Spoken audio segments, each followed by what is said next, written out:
Today we're going to talk about the 5 most common mistakes everyone makes with a new product. Mistake number 1, give yourself a realistic deadline. If you've never made a product before and you think you're going to get it knocked out in a couple of hours or a couple of days, I'll tell you right now it's not going to happen. Making a product takes time, takes effort, it takes people. Everything from recording the audio, recording the video, setting up your website, setting up your autoresponders, your sales letters, your TV, your radio ads, all that stuff takes lots and lots of time. Editing audio, editing video, again, quite time consuming.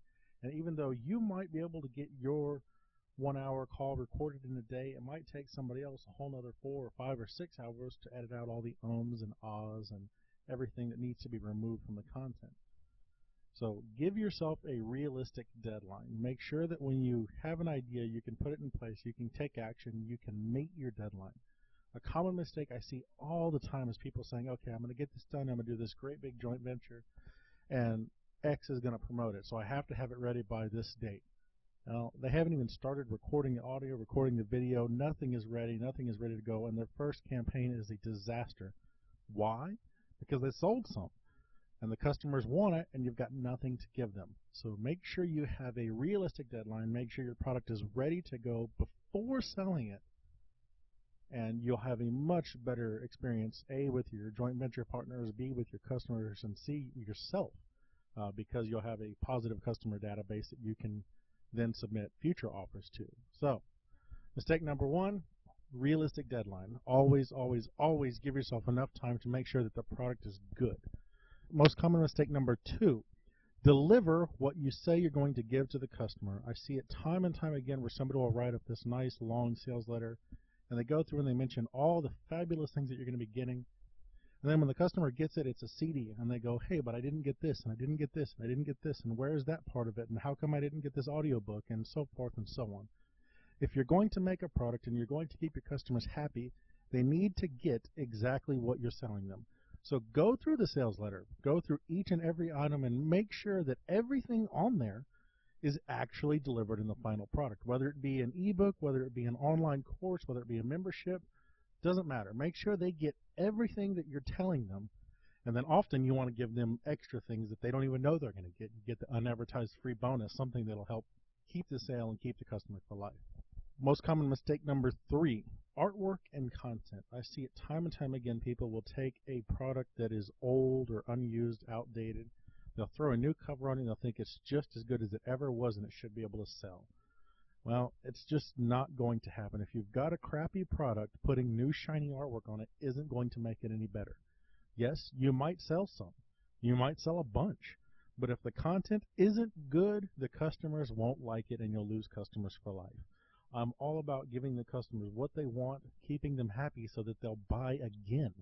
The most common customers that people are looking for are the ones that have already bought from them. Why? Because they're the most likely to buy again. So if you get somebody in your line, you get them to go through, you get them to buy, keep them. Give them what they want. Give them a good product. Give them great content. Give them everything that they're expecting so that by the time they get it and open it, it's fantastic. It's so awesome that they can't imagine not ever buying from you again.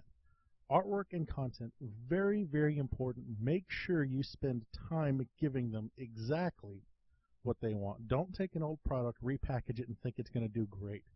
It might if the content is ageless, like some marketing tips, stuff like that. But if you've got a book that's about Google AdWords, if you've got a book that's about some topic that's constantly changing, you need to deliver great material. And the only way to do that is keep the content new, keep the content fresh, do updates. You know, that's very easy to add into the product. And then change the artwork. You know, keep it clean, keep it professional, but give them exactly what they're buying. Mistake number 4, and this one I see a lot in marketers who actually know how to market: quality. Yes, you heard it, quality. If you've got a product that's got killer information, but you can't see the video, or you can't hear the speaker, or you can't read the slideshows, the product is no good. Even though you might have been so excited to be part of it, you might have been so excited to offer it to your customers, but you never actually looked at it, the quality is hands down one of the most important parts of the product. Your customers have to get it. It has to be what they expect. It has to be good, clear, clean, crisp, easy to see, easy to understand, and it needs to be preferably presented in several methods. One of the common things a lot of marketers do is they'll take an audio CD and then have it transcribed and offer it to the customer in both the audio format and print format so that they can follow along in the manual or circle the things that interest them the most. Quality is an absolute must. You really need to go through your product, make sure it's tip-top, make sure that everything in there is easy to see, easy to read, easy to reference. Make sure that all of your links work. If you've got a product that's got like a data CD and you've got links to web pages, make sure that all of your programs open if you're a software writer.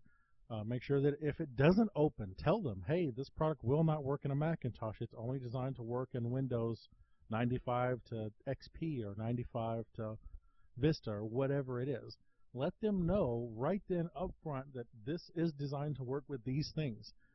Great information can be passed around, and lose quality, particularly audio recordings and video recordings.